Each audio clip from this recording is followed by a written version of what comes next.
ఎడారిలో గోదారిలా నాలో అలా పేదెల ఈ మాయని నమ్మేది ఎలా ఈ మాటని చెప్పేదెలా నీ పరిచయంలోన పొందా జన్మ మరలా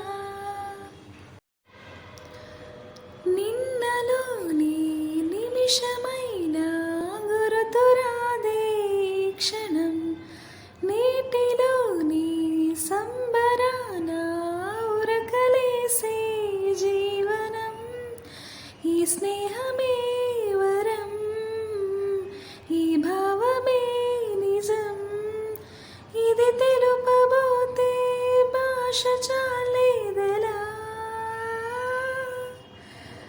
నా భాషలోన తీయందనం నా బాటలోన పచ్చందనం పసిపాపలాగా నవ్వే గుణం నీ వల్లే వెలిగింది నా నీడ నీ నీడలోనే చేరాలని నూరేళ్ల పయనాలు చేయాలని ఈ పరవశంలోన నిలిచా ప్రాణశీలలా. Thank you for watching. Please subscribe to my channel, Sunanda Vlogs.